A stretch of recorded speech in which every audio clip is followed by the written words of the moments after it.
जय हिंद प्यारे बच्चों, आपके पसंदीदा चैनल यूपी टॉपर क्लासेस में आपका स्वागत है।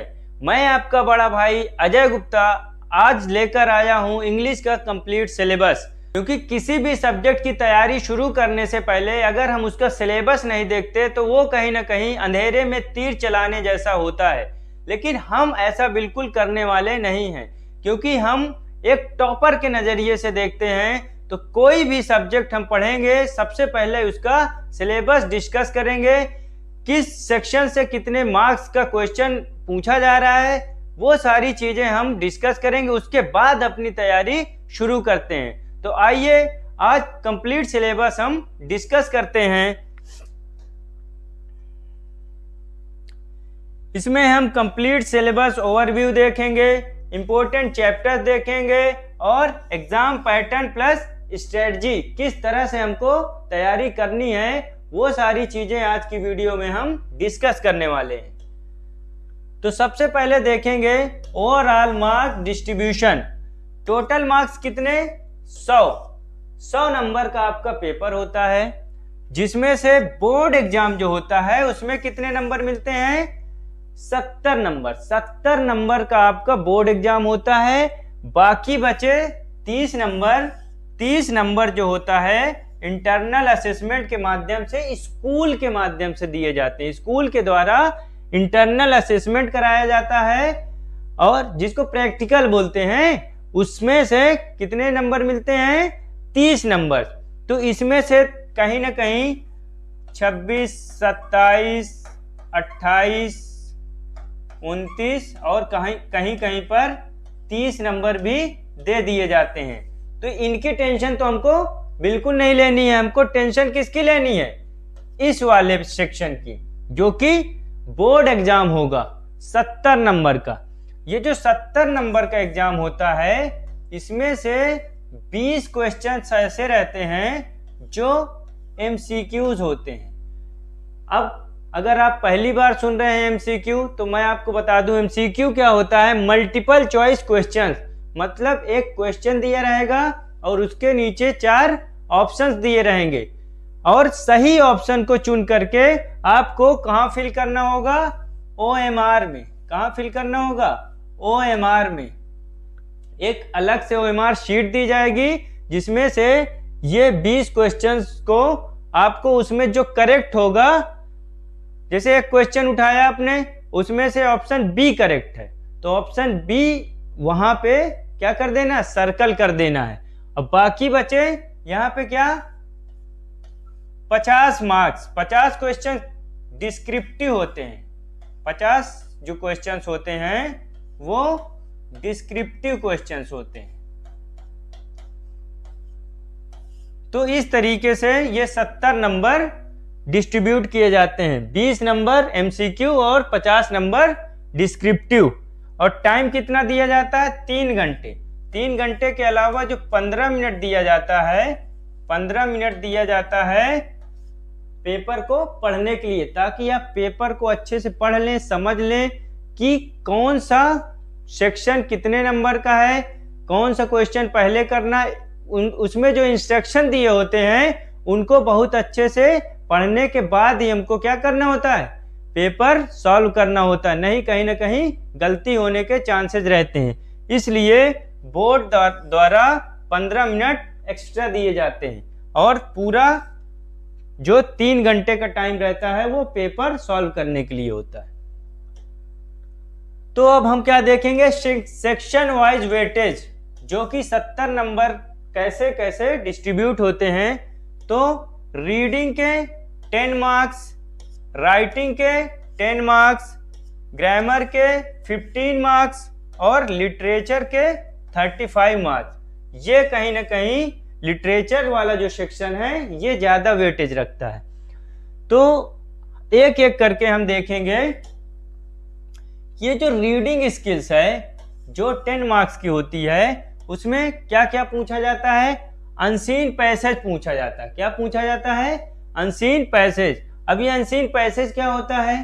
अनसीन पैसेज नाम से ही पता चल रहा है। अनसीन मतलब जो पहले कभी नहीं देखा, मतलब ऐसी स्टोरीज से पैसेज उठा के दे देंगे जो आपने पहले कभी नहीं पढ़ रखी होगी। तो उसमें करना क्या होगा, एक यहाँ पे क्या दे देगा, पैसेज दे देगा, एक पैसेज दे दिया और उसके नीचे 4 से 5 क्वेश्चन दे देगा। क्या दे देगा, 4 से 5 क्वेश्चंस। पैसेज के अकॉर्डिंग ही उन क्वेश्चंस के आंसर करने होते हैं। लेकिन जनरल स्टूडेंट क्या करता है, पहले पैसेज पढ़ता है, उसके बाद क्वेश्चंस पढ़ता है, क्वेश्चन पढ़ने के बाद फिर पैसेज पढ़ता है। लेकिन आपको ऐसा बिल्कुल नहीं करना है। आपको क्या करना है, आपको सबसे पहले इन क्वेश्चंस को रीड करना है। क्या करना है, सबसे पहले क्वेश्चंस को रीड करना है, उसके बाद पैसेज पढ़ना स्टार्ट करना है। इससे क्या फायदा होगा, पहली बात तो इससे टाइम बचेगा, क्योंकि एग्जाम के टाइम पे आपको टाइम बचाना बहुत इंपॉर्टेंट हो जाता है। तो टाइम हमको इसी तरीके से मैनेज करना होगा। तो क्या करेंगे, सबसे पहले क्वेश्चंस पढ़ लेंगे, उसके बाद पैसेज पढ़ना शुरू करेंगे। क्या होता है कि हो सकता है जो पहला क्वेश्चन है वो पैसेज की पहली लाइन में ही मिल जाए, उसका आंसर पैसेज की पहली लाइन में भी मिल सकता है। तो जैसे ही पैसेज की पहली लाइन या दूसरी लाइन में इस क्वेश्चन से रिलेटेड कीवर्ड्स दिखेंगे, उनको हमको क्या कर लेना है, अंडरलाइन कर लेना है और तुरंत क्वेश्चन का आंसर कर देना है।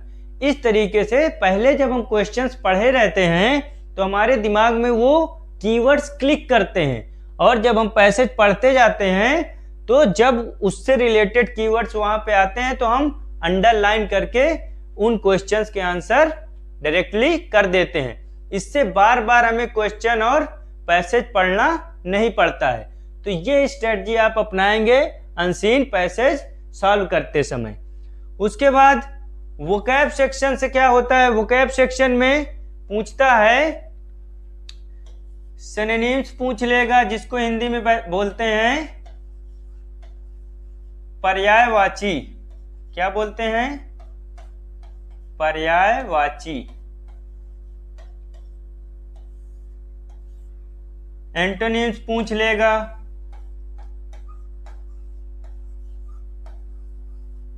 जिसको हिंदी में क्या बोलते हैं, विलोम। क्या बोलते हैं, विलोम। और क्या पूछता है, one word substitution, one word substitution.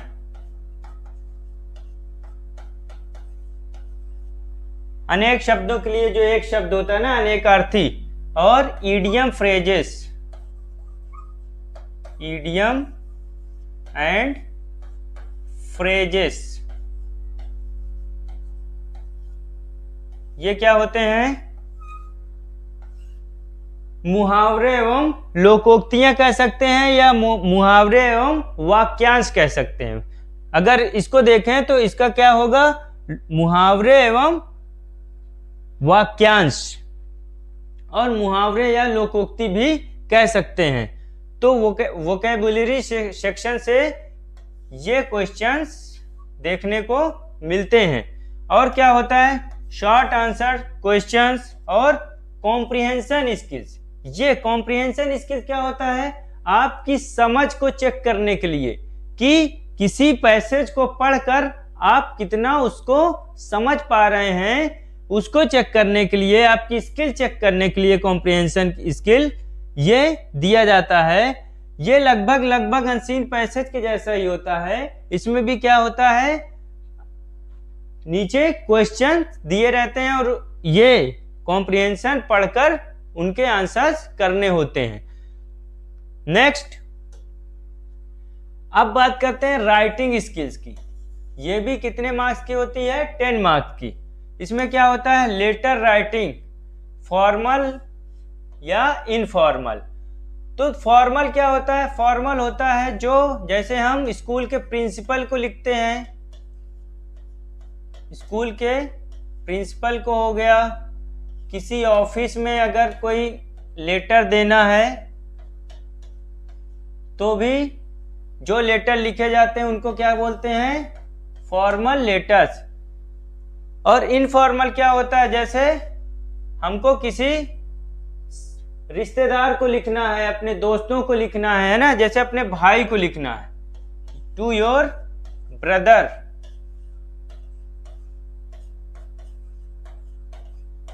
Friend, etcetera. तो इनफॉर्मल क्या होता है, जहां फॉर्मेलिटी की जरूरत नहीं पड़ती है, जैसे अपने भाई को लिखना है, पिताजी को लिखना है, दोस्तों को लिखना है ना, कोई दोस्त बाहर रह रहा है उसको गर्मी की छुट्टियों के बारे में बताना है, तो ये तो हो जाएगा क्या, लेटर राइटिंग। उसके बाद एप्लीकेशन राइटिंग, फिर पैराग्राफ राइटिंग और आर्टिकल या रिपोर्ट राइटिंग। देखिए इसमें क्या होता है, इसमें आपको फॉर्मेट याद करना पड़ता है। क्या याद करना पड़ता है, फॉर्मेट, कि लेटर जो राइटिंग है उसका फॉर्मेट क्या होगा, पहले डेट, एड्रेस, ऐसे करके जो फॉर्मेट होगा वो सारा कुछ हम यहाँ पे करा देंगे। तो इसमें ज्यादा लोड लेने वाली कोई बात नहीं है, इसमें फॉर्मेट ही सब कुछ होता है। नेक्स्ट आता है ग्रामर सेक्शन, जो कि कितने का वेटेज रखता है, 15 मार्क्स का। ये टॉपिक्स पूछे जाते हैं, पार्ट्स ऑफ स्पीच पूछ लेगा, noun, pronoun, verb, adjective, adverb, preposition, conjunction, है ना, और इंटरजेक्शन। तो पार्ट्स ऑफ स्पीच जानना तो बहुत जरूरी है, क्योंकि ये एक तरीके से क्या है, बैकबोन है। इंग्लिश ग्रामर अगर आप सीख रहे हैं और पार्ट्स ऑफ स्पीच के बारे में जानकारी नहीं है, तो कहीं ना कहीं इंग्लिश सीखना मुश्किल हो जाता है। तो इससे रिलेटेड क्वेश्चन देखने को मिलते हैं, टेंसेस, प्रेजेंट, पास्ट, फ्यूचर, इससे रिलेटेड क्वेश्चन देखने को मिलते हैं, आर्टिकल्स ए, एन और द से रिलेटेड क्वेश्चन देखने को मिलते हैं, और voice, active and passive voice, ये सब तो बोर्ड के पसंदीदा टॉपिक्स होते हैं, इनसे क्वेश्चन आता ही आता है। वॉइस हो गया, डायरेक्ट एंड इनडायरेक्ट स्पीच, जिसको नरेशन भी बोलते हैं, ये सब क्वेश्चन आते ही आते हैं। सब्जेक्ट वर्ब अग्रीमेंट, या इसको सब्जेक्ट वर्ब कॉनकॉर्ड भी बोलते हैं। Kinds of sentences, punctuation, correct spelling या मिस स्पेल्ट वर्ड्स करके दिया रहता है, मिस स्पेल्ट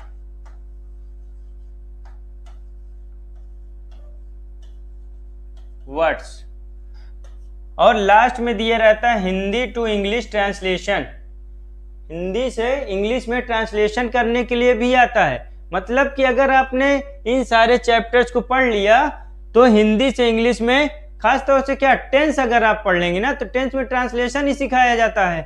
तो हिंदी से इंग्लिश ट्रांसलेशन 5 नंबर का अपने आप बिल्कुल आसानी से कर लेंगे। नेक्स्ट अब आता है लिटरेचर, जो कि 35 मार्क्स का वेटेज रखता है। इसमें बुक कौन सी चलती है आपकी, फर्स्ट फ्लाइट, जिसमें प्रोज और पोएट्री दोनों होता है। एक और बुक चलती है फुटप्रिंट्स विदाउट फीट, ये सप्लीमेंट्री बुक होती है ना। तो प्रोज से क्वेश्चंस पूछे जाते हैं, poem explanation, reference to context और short and long answers question. तो ये जो लिटरेचर है ना, इसमें एक बुक चलती है फर्स्ट फ्लाइट और दूसरी बुक चलती है फुटप्रिंट्स विदाउट फीट। तो इसमें चैप्टर्स कौन कौन से इंक्लूड हैं ये देखते हैं। सबसे पहले प्रोज की बात करते हैं। ये जो फर्स्ट फ्लाइट है ये मेन बुक होती है। तो इसमें फर्स्ट सेक्शन के किसका है, प्रोज का। प्रोज का फर्स्ट चैप्टर क्या है, अ लेटर टू गॉड। इतना इंपॉर्टेंट टॉपिक है ये, इतना इंपॉर्टेंट चैप्टर है कि हर साल बोर्ड एग्जाम में इससे क्वेश्चन देखने को मिलता ही मिलता है। Next, Nelson Mandela long walk to freedom, ये भी बहुत इंपॉर्टेंट टॉपिक है। तीसरा, 2 स्टोरीज अबाउट फ्लाइंग। पहली कौन सी स्टोरी, हिज फर्स्ट फ्लाइट, और दूसरी ब्लैक एरोप्लेन। चौथा कौन सा चैप्टर है, from the diary of Anne Frank. पांचवा क्या है, ग्लिम्स ऑफ इंडिया। फर्स्ट क्या है, a baker from Goa, second Coorg, third tea from Assam. छठा कौन सा चैप्टर है? Mijbil the otter. सातवां मैडम राइड्स द बस। आठवां द सरमन एट बनारस। और नौवां कौन सा है? The proposal. अब इसमें भी ये सारे चैप्टर्स तो आपके सिलेबस में हैं ही, इसमें से हमको मोस्ट इंपॉर्टेंट चैप्टर्स कौन कौन से देखने को मिलते हैं? पहला अ लेटर टू गॉड, दूसरा नेल्सन मंडेला, तीसरा एनी फ्रैंक और चौथा ग्लिम्स ऑफ इंडिया। इन चारों चैप्टर से हर साल बोर्ड एग्जाम में क्वेश्चंस पूछे ही जाते हैं, तो सबसे पहले इन चैप्टर्स को कवर करना जरूरी है। नेक्स्ट, अब बात करते हैं पोएट्री की। फर्स्ट पोएट्री कौन सी है? Dust of snow. Second fire and ice. Third a tiger in the zoo. Fourth how to tell wild animals. Fifth the ball poem. Six कौन सी है? Amanda. Seven the trees. Eight fog. Nine the tale of Custard the dragon. और tenth कौन सी? For Anne Gregory. Most important poems कौन कौन सी हैं? Dust of snow, fire and ice, Amanda और फॉग। ये चारों पोएम्स ऐसी पोएम्स हैं जिससे बोर्ड एग्जाम में क्वेश्चन देखने को मिलता ही मिलता है, तो इन चारों पोएम्स को हम पहले कवर करेंगे। नेक्स्ट, अब बात करते हैं फुटप्रिंट्स विदाउट फीट, जो कि सप्लीमेंट्री रीडर है। इसमें कौन कौन से चैप्टर्स हैं? पहला अ ट्रियम्फ ऑफ सर्जरी, दूसरा द थीव्स स्टोरी, तीसरा द मिडनाइट विजिटर, चौथा अ क्वेश्चन ऑफ ट्रस्ट, पांचवा फुटप्रिंट्स विदाउट फीट। छठा कौन सा है? The making of a scientist, सातवां द नेकलेस, आठवां भोली और नवां the book that saved the earth. Important stories इसमें कौन कौन सी हैं? द थीव्स स्टोरी, भोली और द नेकलेस। भोली भी एक ऐसा इंपॉर्टेंट चैप्टर है जिससे हर बार हर सेट में क्वेश्चन देखने को मिलता है। तो इस तरीके से हमने इंग्लिश के सिलेबस को देख लिया है, एग्जाम का पैटर्न देख लिया है, कितने नंबर की पोइट्री आती है, कितने नंबर का प्रोज आता है, कितने नंबर ग्रामर सेक्शन, कितने नंबर का रीडिंग राइटिंग, सारा कुछ हमने देख लिया है। अब नेक्स्ट वीडियो में